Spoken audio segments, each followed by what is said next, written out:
think I was a little late on punching the button there, but I got distracted reading a comment. You know I'm a slow reader. Don't throw comments out there before we go live.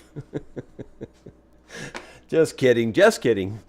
No, I don't know. I just got distracted. Hey, good morning. Jerry Rosa here in the Rosa String Works Workshop. The vlog is number 395, I believe. And it is February 5th, Monday, February 5th. I've got a pretty good program for you this morning. Really proud of some cool things that a viewer sent me. I'm going to first just say, out with the old. This was the old Blue Yeti microphone. Nothing wrong with it. It just doesn't suit me for all the things I do. And you can see I have my regular stage AKG microphone here right now. And I'll show you how I can use that via one of the gifts that a viewer sent me. He sent me a much bigger gift than that. And unfortunately, I need a little more stuff before I can make that work real well with my setup. So we'll get into what he sent me here in just a minute. You know, in the past, I've mentioned that I released a couple songs on Prime Cuts of Bluegrass, and I thought I'd just go ahead and mention what all four of those songs were, because it occurred to me that I hadn't really covered them all. And I think Phantom 614 was one of them, Vine Covered Church was one of them, Seminole Wind was one of them, and then I think Sweet Melinda. This is the one I'm not positive about. I think Sweet Melinda was sent out also. So we had sent 4 songs out on Prime Cuts of Bluegrass, just for the record, just for those of you that are keeping score. And we did get good feedback on pretty much everything. Seminole Wind, I got actual fan mail from 7 different countries. It was amazing. It was just amazing. Our version of Seminole Wind, I was really proud of it. It worked out really well. Today, on what I've got to do today is I need to get that 1947 Martin guitar shipped out to the guy that won that. He won it in that pre-auction bid, if you remember. And we had to hold it for a couple of reasons, and today is the day that I'm going to try to get that shipped. It's not simple to do all that. I'm seriously telling you, shipping a guitar is not an easy thing, especially when I don't think I have any boxes right now that'll handle it, so I'll probably have to drive into town, get a box, come back, box it up, and then take it back into town, probably. Kind of a pain. Anyway, I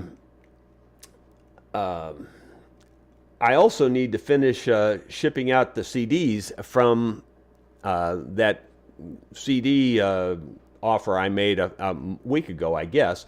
It was really, I guess this Monday marks a week. And I was having problems with one of them going to Canada. I've never had this happen before. It may have something to do with customs. But I first let the machine handle the address and all that because it's already in the machine, and the label program and all that. It's got the address from PayPal and all that. So anyway, I just used that.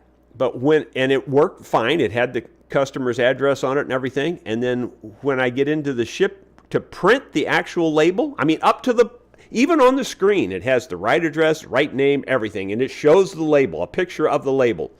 But when I go to print the label, it changes the screen to a different address entirely over in Illinois somewhere. And I'm shipping this to Canada. What the heck's up with that? So I had already bought the label, so that was like $16.50 for the label. So then I thought, well, I can't ship it to Illinois. And so I went through the whole process again. This time I typed it all in manually, bought another label, $16.50. And it did the same thing. It switched it to Illinois. So I don't know if that's a customs thing or what. But anyway, I wrote to that customer with an email. And I haven't had time to get in there and check the email. So she's more than likely, that customer has long since answered my email. But I'm going to get rid of all that stuff today. So hopefully all that stuff hanging over my head. This is another reason why I just quit wanting to ship things out. That's why I took all of that stuff off the website. It's just a hassle all day long whenever you got to ship stuff. So anyway, I've got that to do. And let's see, and then I also have to catch up on just plain old paperwork, just business paperwork, with things that have sold off the website. And I also I think I saw briefly this morning an email where someone was having a problem with one of the downloads. So if you're having problems with any of that, don't fear. I'm sorry it's taken me too long, but I'll get all that going today too. It's just not easy being me. But I'll take care of all of that. Again, before I show you what we got here as a gift, I thought there's one more thing I thought I would show you, and that is this thing. And you go, wow, it's rock. Ain't that cool? But I found this up on the flat terraced area up on the hill between all the creeks where the Native Americans lived for thousands of years. And you see this and it's not much, it's broken half, who cares, right? But look how slick and smooth it is. And, this was up on the hill, and this is a river rock. So they had carried it up there, and I assumed that they were using it for grinding, their grains and things, whatever they were, grinding. And interesting enough that, you've heard me talk about the Native American grave I found up in that area. One of the big flat rocks has a dished out spot in it that was covering the grave. It has a dished out spot where they were using a stone like this and grinding it in that spot. So I know they were doing that. Just very interesting stuff to me. Okay, well, as I said, out with the Blue Yeti. I might even offer this up for sale if somebody's interested. There's nothing wrong with it. It's never been abused or anything. It's just like brand new. So I might even offer this up for sale down the road if somebody's interested, or if you want to send me an email that you might be interested, let me know. But right now, I want to show you what this wonderful viewer sent me. His name is Nicholas Vaz. I can't pronounce it. Vazqueztel,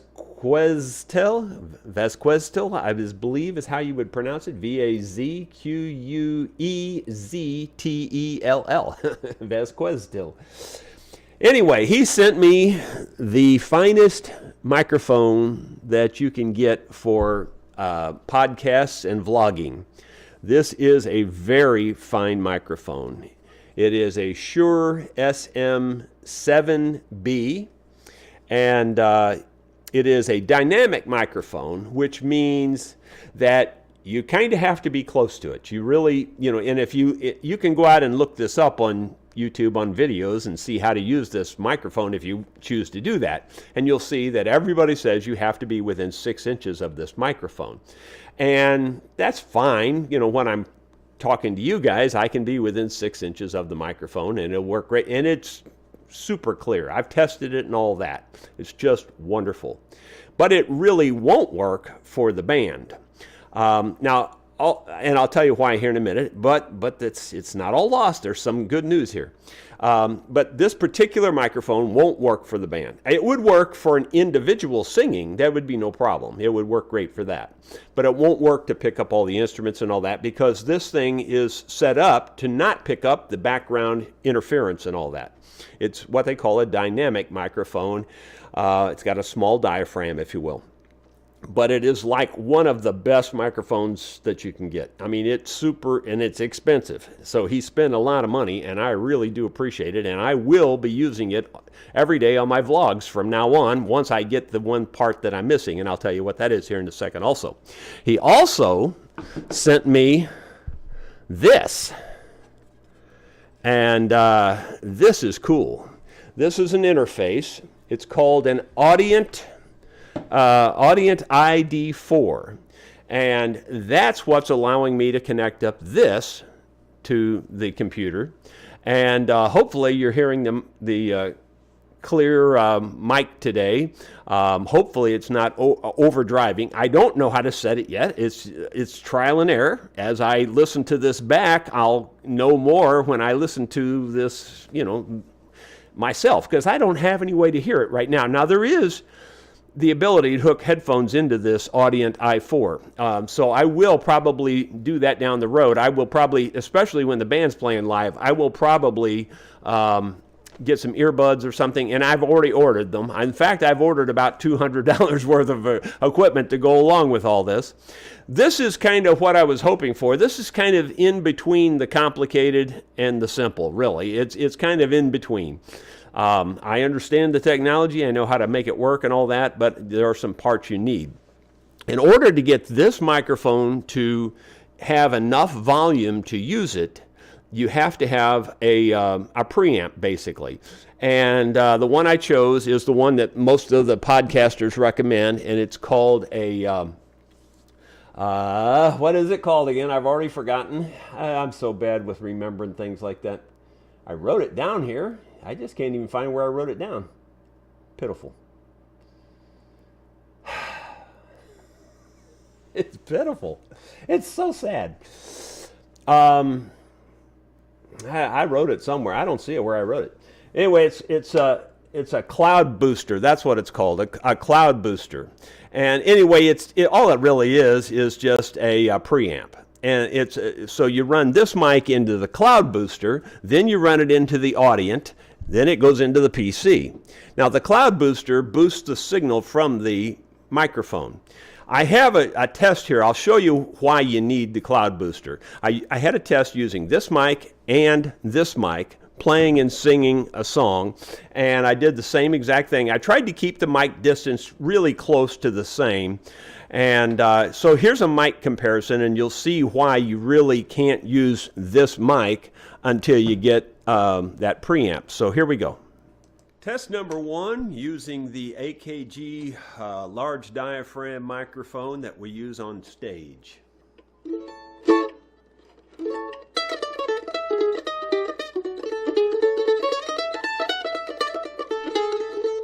won't find it on a well-traveled highway, not even on a dusty gravel road. And you have to want to be there when you find it. It's not on any maps I know.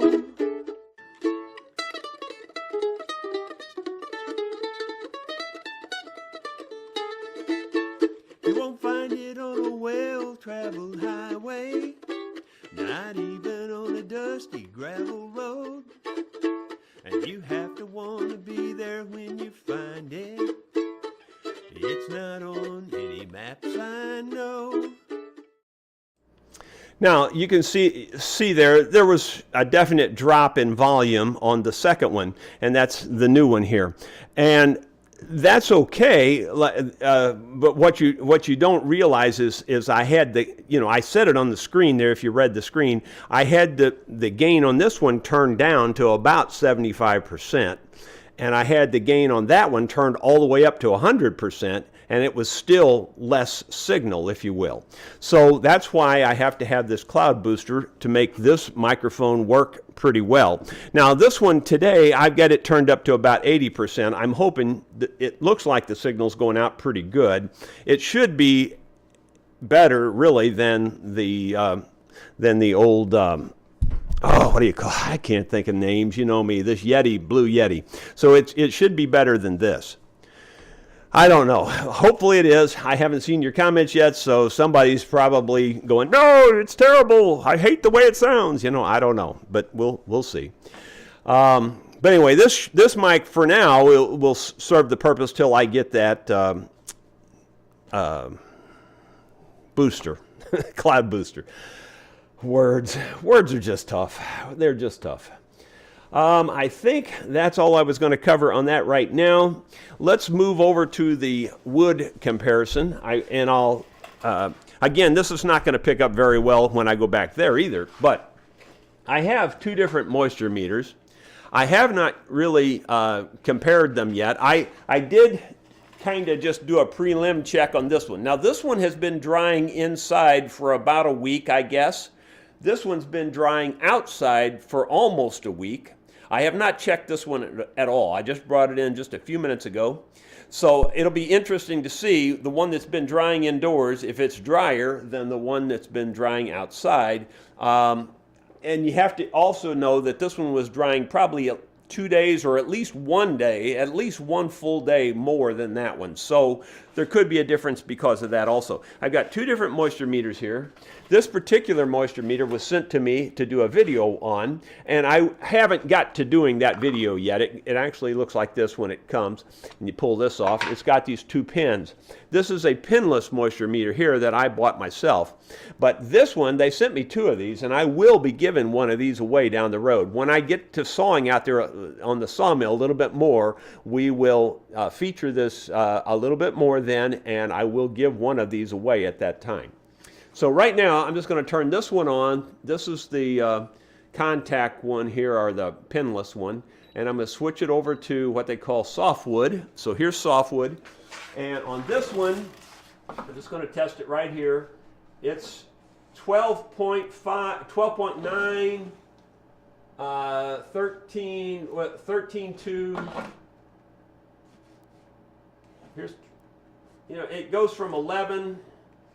It's jumping around. It's jumping around quite a bit. It's, anywhere from 11 up to about 15 is really where this is at. And it really depends where you're at on the board. So let's see if this other one does anything. On this board here, we'll do the same thing. And this one's saying 14 there, 14 point something here. Actually 15.5 right here. So this one's similar. So now let's check this other board. This is the one that's been drying outdoors. Okay, it's 18.9. Wow, it's really high right there. Really high. This is like 30, 38, 48, something like that. It's really high. See what this one says. It's about 16.5 there. It's about 19 down there. So there's a discrepancy between these two, and that's kind of normal with this kind of work, with this kind of tester. But anyway, they both show that this one is quite a bit wetter than this one is. And that's probably because it's been outside instead of indoors. So what I'm going to try to do, because I'm trying to dry this wood so I can use it this spring, I'm going to probably bring it all indoors and find some place to dry it in here. And I don't know where that's going to be, but I don't have any room as it is. But that's my goal anyway. All right, I don't know how well that was picking up when I was back there. Again, that's another test that I'll hear later when I listen back to this video myself. All these things help me decide how to set these mics and things. Okay, let's go to the comments and see where we're at here. Rod Wentler resumed his place as #1. Good morning, folks. Save a place at the table for Dottie. Yeah, true. I wonder how her surgery went. I hope it went well. Or maybe she's scheduled for today. I guess it is. Yeah, she is scheduled for today, according to Carolyn. Let's see. Looking for question marks mostly, or longer comments here that maybe has a question contained in. Clyde Price says, "Good morning, Jerry and viewers from stormy Newfoundland. Good luck to Dottie." Yep, we're praying for her, that's for sure. Gary Hayden, got the CDs Saturday. Man, you guys were a tight group. The way you did the Melinda song reminded me of the bluegrass group from Virginia called McPeak Brothers. Oh, yeah? Very good, Jerry. Well, thank you, Gary. Appreciate that. Bruce Hines was first after we went live, and then Andy Roughrider. Prayers for Dottie, yeah, good. And there's Bill Webb, Chuck from St. James, and let's see, Backstory Family History says, will mail research on your roses later this week? Will mail research on your roses later this week? Last week I found something remarkable to see. Google mandolin Agostino Rosa, 1769. Don't yet know if he's related to Rosa line. Yeah, that could be that father and son. I can't remember their names. I thought it was Antonio, but maybe it was Agostino. Maybe that was it. But I found two Rosas that built mandolins that I have not been able to link them in the family tree yet. And again, I'm not even 100% sure our name was still Rosa when we were in Italy. It may have been Rosia or something else, just based on that very first census report that I found where he was on there. The very first one, the name was spelled different. It was spelled Rosia, Rossia, I think, something like that. But again, that could have just been the guy, the census taker, wrote it down that way because because of the thick accent that I'm sure he probably had. Anyway. I just don't know. But again, I haven't been able to tie the father and son mandolin builders to the family tree. But wouldn't that be cool if I could? Wouldn't that be cool? So if anybody's over there in Italy and you know how to do that, get it done. Bob Hamby says he's got some question marks with an E after it. Okay, I'll just take your word for it. ND Rough Rider, Jerry is not in stereo, only in my left ear using my headset. Okay, well that's good to know. I don't know if there's any way around that. Does that change anything? I just pushed one button here on the ID. I don't think that's going to change anything. It might change something, but I don't think it's going to change the stereo. There's no other options here for that as far as I know. Glad you said that though, because that's something else I need to check into. Doggone it, there's always something. I wonder if there's any way to control that. I don't know of any way, so we'll look into it. Bob Hamby, everyone check your subscriptions. YouTube is unsubscribing people for some reason. Yeah, please do that. Always check it every once in a while because I've heard about this problem for years and where you'll get unsubscribed, you may not even be aware of it. Richard Busby, yes, only one speaker working. Okay. Yep, somebody else says only left channel. Okay. Well, I'm sure that's got something to do with this connection. That's all that's all I know. There's no switches for stereo or mono or anything. There's just a single input. Actually, there's two inputs. You could plug in a guitar and this microphone if you wanted to.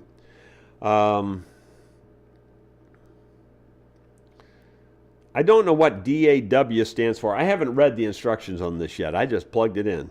That's the truth. I have no idea.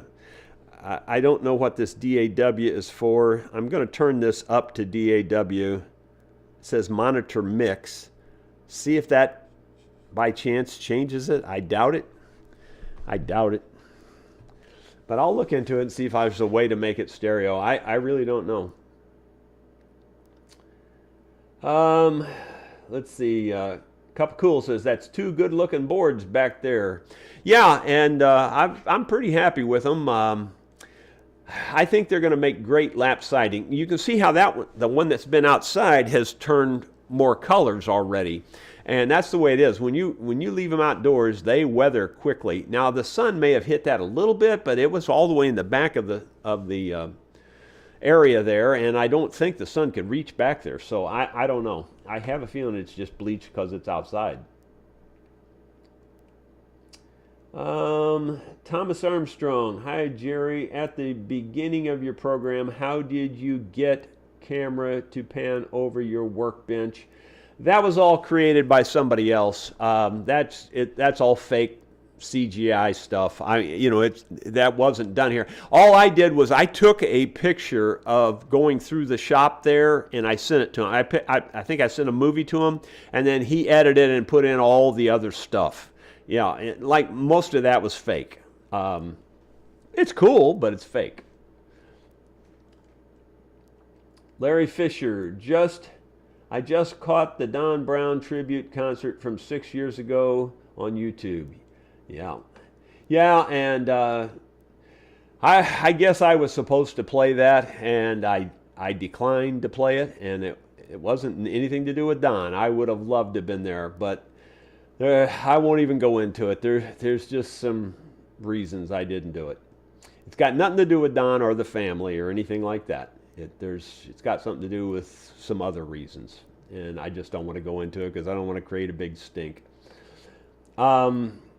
James Freestad, hope I get the link to download the mandolin course. I can't wait to get started. Well, James, if you're one of those that sent me that email, I'll get on that today. I'm sorry about that. Yeah, sometimes those links go to a spam folder. Most of the time, people get them. I mean, most of the time. But I would say something on your computer didn't like it and send it to the spam folder. Probably, that's what I'm guessing. Or it just deleted it, one of the two. Maybe yours is set up that way even. Moving on down here. Kind of lost my place again. Sorry. Yeah, it must have jumped on me and I wasn't aware of it.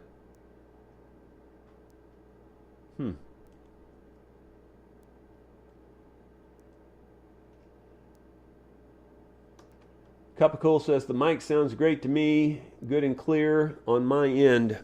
Yeah, well, this mic should be, and the cool thing about this is we can put two of these mics. I have a Y connector that I'll connect both of these up, and when we're playing live with the band, we can have them set in two different places, and it'll pick up everything really well, I think. I think this is really going to be a game changer on the live. Again, I can't wait to get the cloud booster for this, and this will be really clear for the vocal. I mean, this is about as good as it gets for the vocal.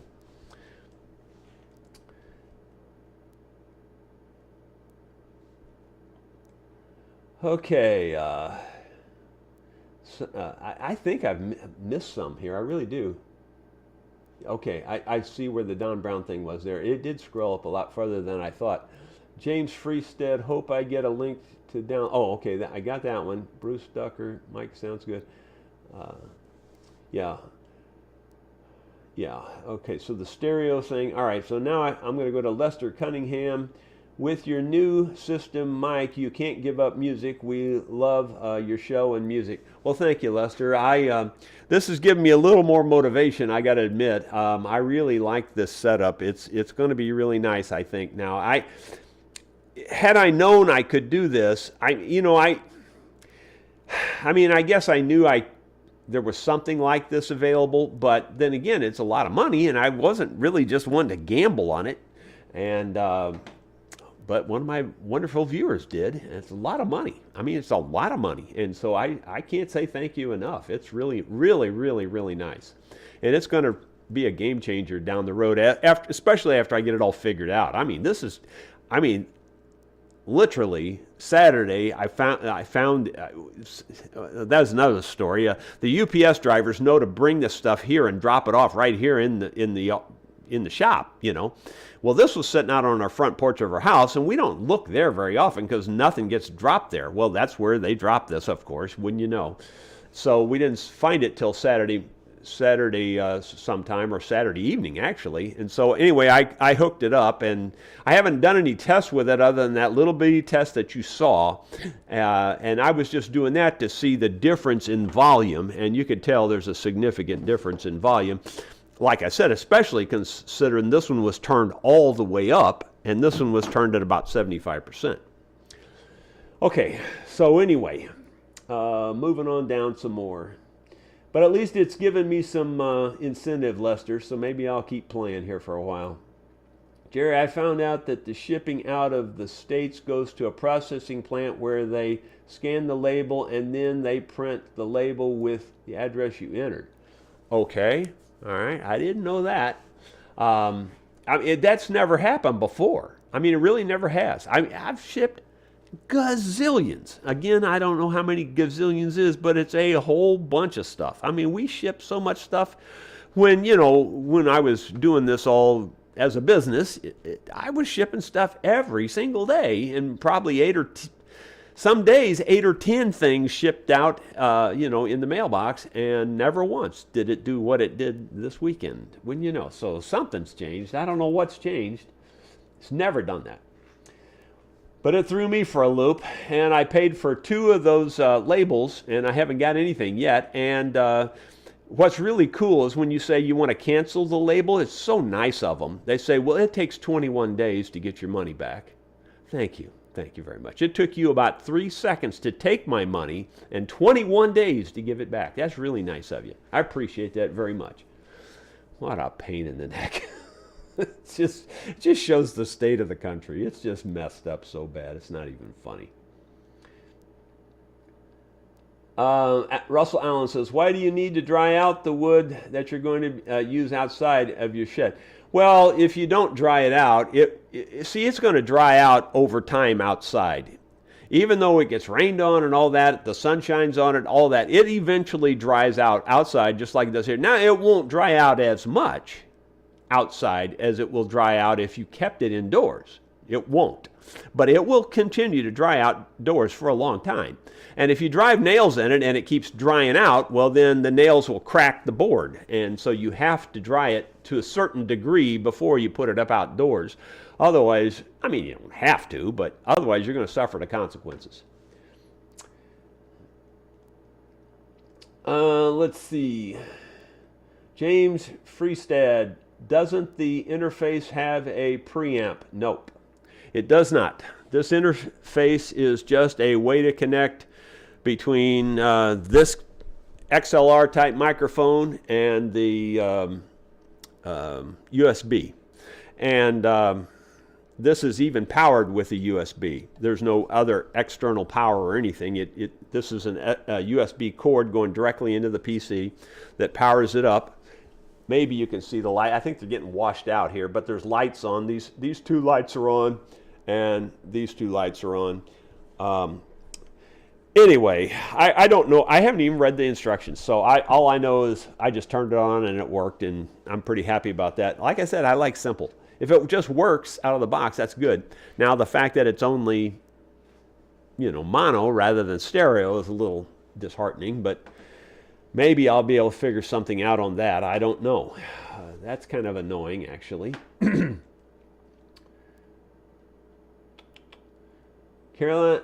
Carolyn Fike, still only left ear. Okay, all right. Jerry, pressing that button did not fix the left channel. Okay.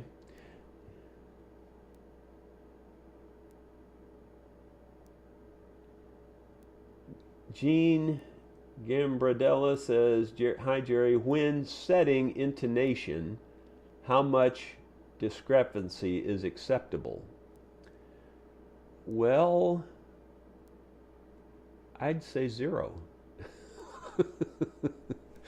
I usually can get it just pretty much bang right on, Now, it's a little more complicated than that. I mean, you note it open and you get a perfect, I'm just making it up, a G. You get a perfect G. Then you note it at the 12th fret.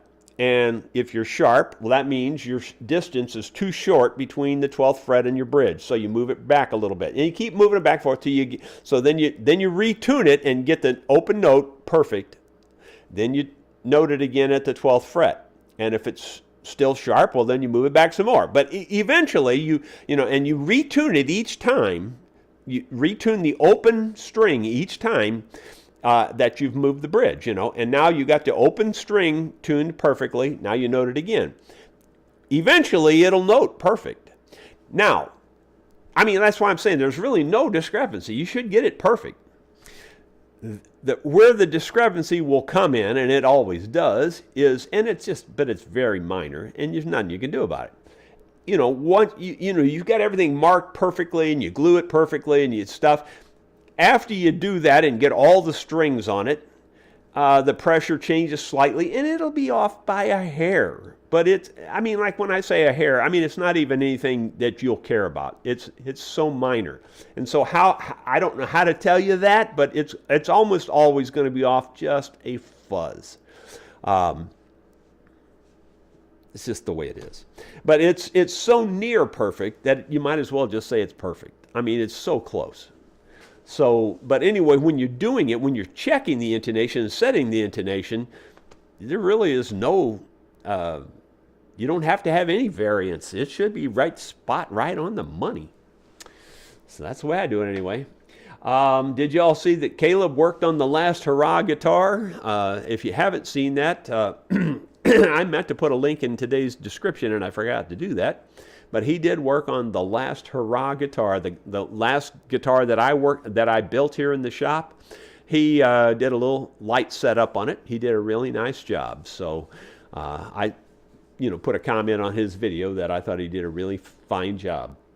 It didn't need much. They were just the guy Paul. He pretty heavy duty musician, and he just wanted to make sure it was in perfect shape for his coming playing season, and Caleb did that. So I thought he did a real good job. Okay, moving on down here. Okay, Wade says that DAW stands for Digital Audio Workstation. Okay. Well, what's weird about that, though, I mean, I'm not disputing what you're saying because that makes sense, but on the other hand, it doesn't make sense here the way they put it here, because if you look on this side, you can't see it. On this side, it says input, and then when you turn it all the way around, it says DAW. So, like, why? So, to me, it doesn't seem like it would mean something generic like Digital Audio Workstation, even though that makes sense. I don't know. Why would they have a dial on an input and a DAW? I don't know what that is. Like I said, I didn't read the instructions, so I have no idea what that means. Anyway, I'll read the instructions and see if I can come up with something on all that stuff. Like I said, I do not know how to, maximize that thing yet. Maybe we'll find a way. Russell Allen, Jerry, does your Nashville number system apply to guitars as well? Yes, it does. I mean, it applies to anything. You can use the Nashville number system on a piano. It's a way of thinking about music. I do have a Nashville number system download for guitar also, but I have to give you the caveat that it is assuming that you already know a lot about the guitar. In other words, you already know all your chords and things like that. And all I'm doing is showing you how you can understand the Nashville number system on the guitar. It doesn't go into any kind of detail like I do on the mandolin. On the mandolin, it goes into great detail, all the way from how to hold a pick to how to play the most complicated songs, all using the Nashville number system. So it's way more comprehensive, the mandolin training. But the guitar training will show you how to understand the Nashville number system on the guitar. But I don't think as many bells and whistles are going to go off in the guitar training as with the mandolin training. With the mandolin training, it gives you a complete different understanding of music. It really does.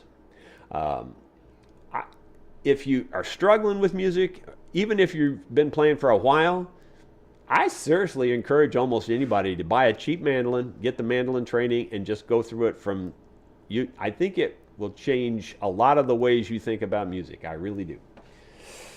I hate to just keep patting myself on the back on that, but I think you will.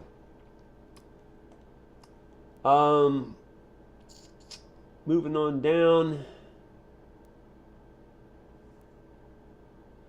Yeah, Wade. Yeah, well, see, guys, you're talking about this workstation again thing. See, I have one of the biggest digital workstations. That's what my recording studio was on. So I'm very familiar with that. It was a Roland 2840 or 2480, whatever it is, 2480, I think, workstation. It had like 16 channels coming in and 256 virtual channels. Most complicated machine ever designed by a human, short of the space shuttle. And I'm not even sure it's short of the space shuttle. It's a very complicated machine. But I was doing really well with that for years. Quite honestly, I haven't been using it for years, and I've lost my expertise on it. I'd have to basically relearn it again. It's like not speaking a particular language for, 10 years and then trying to speak it all of a sudden, if it's not your first language, I mean. Anyway, let's see. Moving on down. Christia Thomason, Jerry, many of the USB interfaces are indeed mono. I solved my issues with a Behringer Xenix 302 USB 5 input mixer with a mic preamp and USB audio interface, reasonably priced. Wow. Yeah, it's just another level of complications. You know what I'm saying? Like, honestly, this is already starting to get a little more complicated than I wanted to be, but it does look reasonable. You know, I could throw a mixing board in the middle of this too. I just don't want to. I really want to keep it as simple as possible. But anyway, we'll see where it goes. I don't know how it's going to evolve here, but it's evolving.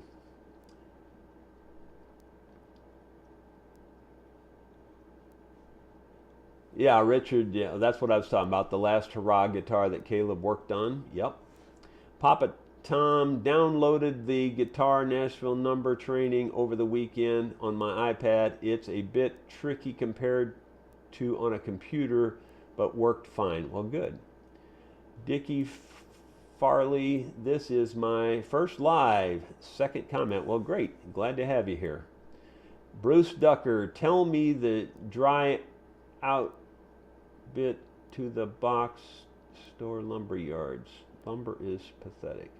Tell me the dry out bit to the box store. Well, I don't know your standard lumber. I don't know what they dry it to, honestly. But your typical lumber, hardwood lumber dried for furniture is somewhere in the 10-12% range. Dried for building material like that, I'm going to guess it's 12 to 15% range is what I'm going to guess. I really don't know, honestly, on that.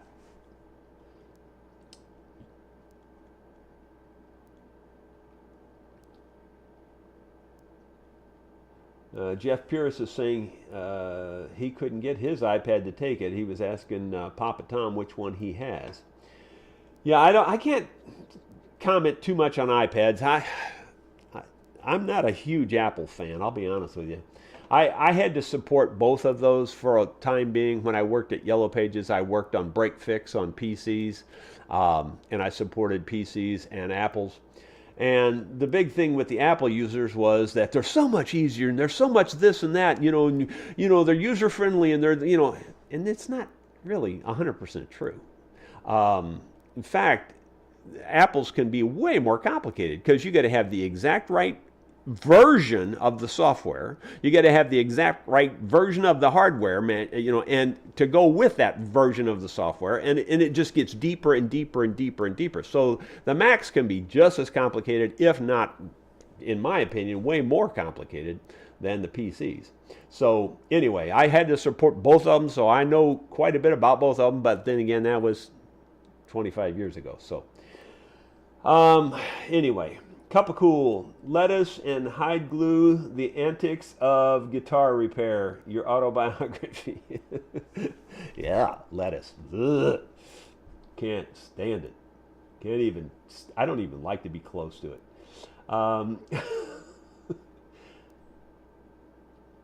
Does a mandolin really need an adjustable truss rod?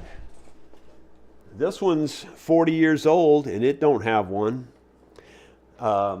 My world's finest mandolin ever built by a human, since I built it for me, it don't have one. But you got to also remember, I build them with 3-piece necks or more. In fact, this was one of the last 3-piece ones I built. I built most of them after that with either 5-piece or 7-piece necks.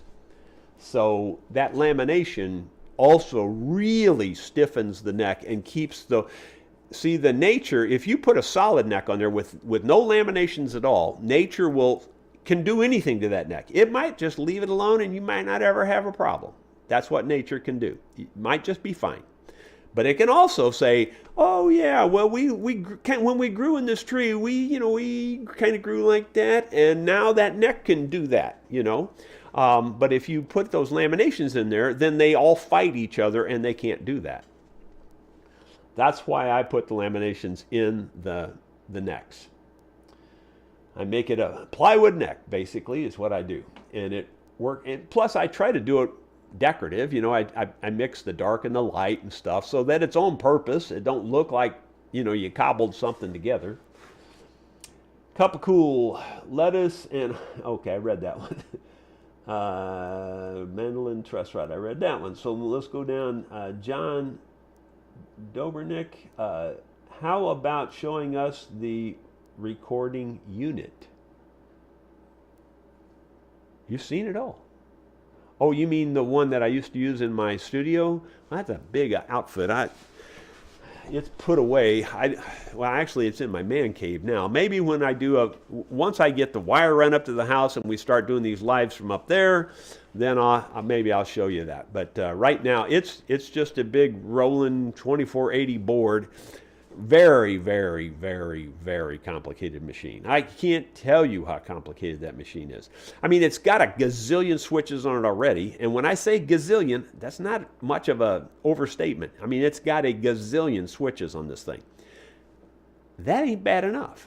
What's even 10 times worse than that is often to do one thing, you got to press 2 or even 3 buttons at one time, at the same time, while you're doing something else. It's a complicated machine. Whoa, you can't even begin to guess how complicated that machine is unless you've run one. It's complicated. Moving on down.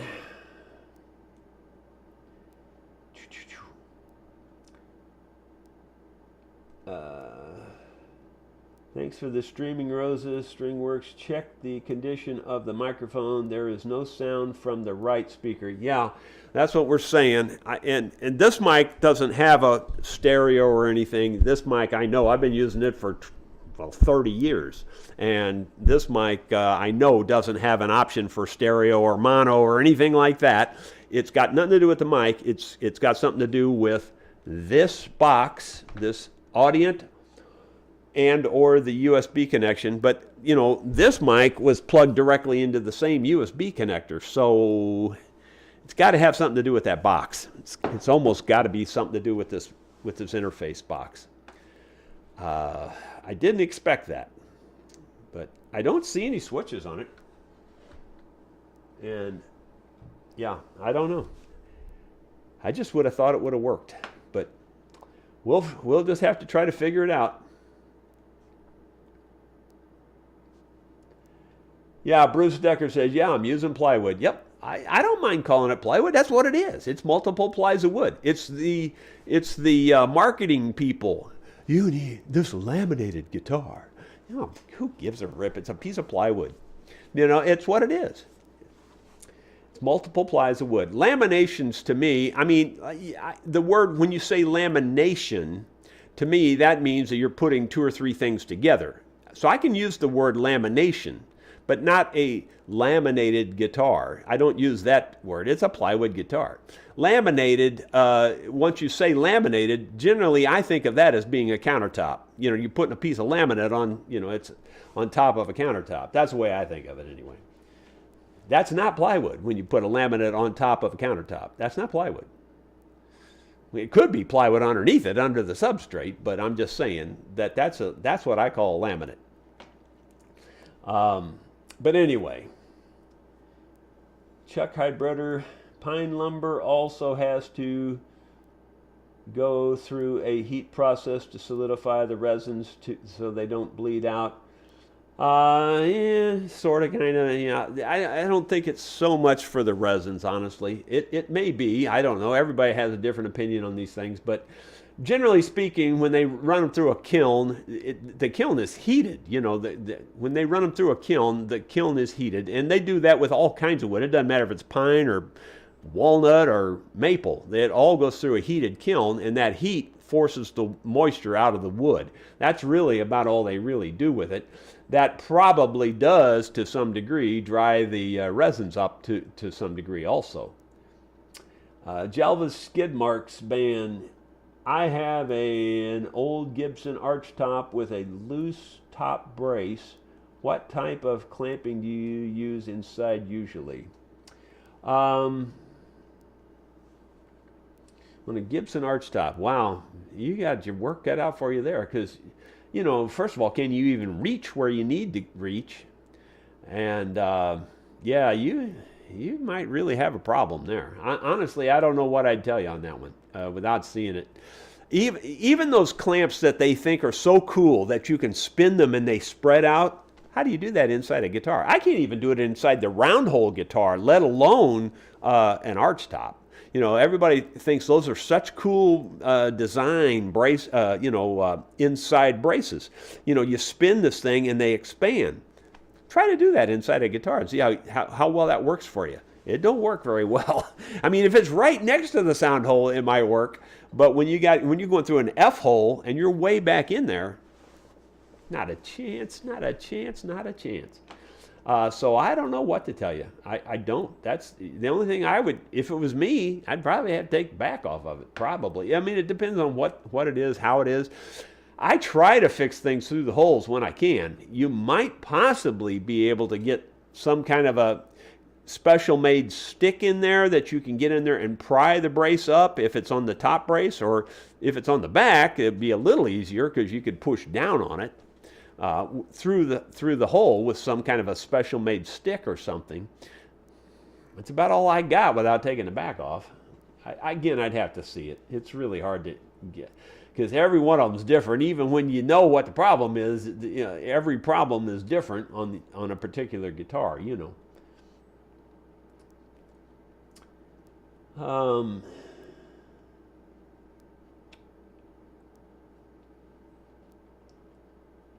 Use the Apogee Jam X interface with the large diaphragm condenser of your choice.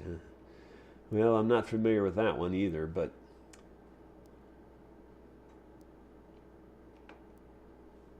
let's see. Well, there was one there that just disappeared. I just started reading it and it left. I don't think it scrolled. That's weird. James Freestad, I'm getting sound on both channels, just lower on the right than the left. Well, that's weird. Huh. Well, I've got the DAW turned all the way up. I don't think that's got anything to do with it. This is a... Are you kidding me? You're not going to believe this. This is a volume knob. You're not going to believe what it's doing to the computer. When I turn it this way, the comments are scrolling down the screen. When I turn it this way, the comments are scrolling up the screen. I'm not kidding. That's weird. That's really weird. I would never have thought that would happen. That just floors me right there. That floors me. This is a volume knob. And the comments are going up and down the screen. That's weird. So it's somehow acting like the scroll on a mouse button. That's what it's doing. That's weird. That is really weird. That one there just completely floors me right there. That one's leaving me speechless. I've never seen anything like that before. All right, I got to get through the rest of these comments real quick. Cup of Cool. That being said about the mandolin neck, does a guitar with a ply neck really have to have a truss rod? Well, guitars are different. They're so much longer. I think all guitars need a truss rod. Yeah, that's my opinion. But that's because their necks are so much longer. And they've got so much more, force, so much easier to pull it because it's so long. It's a bigger lever. If you get a big enough lever, you can move the world, right? So that's the problem with the guitar. John Warren, Jerry, would you recommend strings for my old Gibson A-style mandolin? Yeah, I would. I swear by the phosphor bronze. Now, it doesn't really matter to me. I can't tell the difference because the gauges are identical. So, and the materials are basically identical. So I can't tell the difference between GHS and D'Addario, but I use their phosphor bronze medium strings. And on the GHS, if I remember correctly, it's an A270, and on the D'Addario, it's a J74. So that's what I would recommend. Now, if it's a really old Gibson and you're worried about it, you might want to go to the next lighter set. That's up to you, but it depends on how good a condition you think the mandolin's in. If the mandolin's a little bit feeble, then maybe you want to go to the next lighter, and that would be the A260s for the GHS. And I'm not sure on the D'Addario. I don't know if it's 73 or 72 or something else. Maybe somebody else would know. I don't know what the lighter D'Addario phosphor bronze is. Moving on down. Let's try to get through this. Question marks. Danger Boy 2069. I bought the mandolin course and couldn't download it. It kept resetting. I sent you an email. All right, I'll get to that today. I'm sorry about that. One way or the other, we'll get you fixed up. Either we'll get you the download or we'll get you a refund, one of the two. Thomas Armstrong, when will you start on your pond project again? And you're talking about the water wheel, I guess. Well, I'm kind of working on it with this wood. That's part of the progress. Okay, James says there's a ghost in your interface. Yeah, you mean moving this up and down? Seems like it. Have you ever played with Ronnie McCory? No, never have. I don't think I've ever met any of those guys face to face. I don't think. What do you think of his mandolin playing? Well, if I could play like him, I'd think I was a mandolin player. Honestly, I don't even, not even in the same church, let alone same pew with those guys.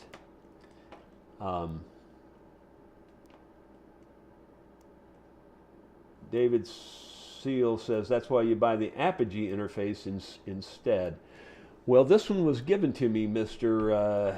David Seal, and I think it's a very fine interface. In fact, a lot of the big YouTube personalities are using this with this wonderful microphone. So it's a good combination. There's probably just some little minor thing that I haven't figured out yet. Moving on down. I think we're at the end. I'm going to read this last one. Cup of Cool. We all know you're a man, buddy, but buckle up and read the directions, and maybe you can figure out the volume now. Yeah, well, I plan to read them. I've got them right here. But honestly, let me show you how nice these directions are.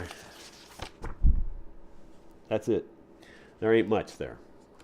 So I said I haven't read them. I've read this, but I don't even really call this directions. It's like a quick start guide or something. There must be something deeper that you can go to on this. That's what I'm referring to.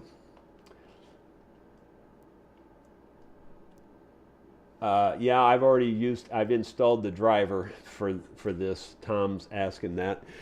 Yeah, this ain't my first rodeo, guys. When it comes to this kind of stuff, I've been around the block on this kind of stuff. Like I said, I supported PCs and all that stuff, and I know how to make networks work. I can make the most complicated network out there work. I mean, I know how to do all that stuff.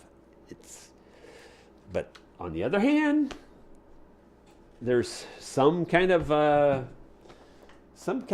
magic going on here. I would never have thought that this would have controlled the comment, and it still does it. When I change the volume, the comments just scroll up and down the screen just as fast as I'm moving this button. It's exactly like if I was moving the scroll bar on this mouse. Exactly. In fact, it moves it way better. It does. It moves it better than the scroll bar on the mouse. I may start using that. So I got an extra benefit there. I'm going to let you guys go, and I'm going to go into the office and get caught up there. I don't have time to mess with this right now. I got I've never felt more behind than I feel right now. Even when I was working all day long, every day, 12 hours a day, I feel like I'm more behind now than I've ever been. We will see you tomorrow with something else.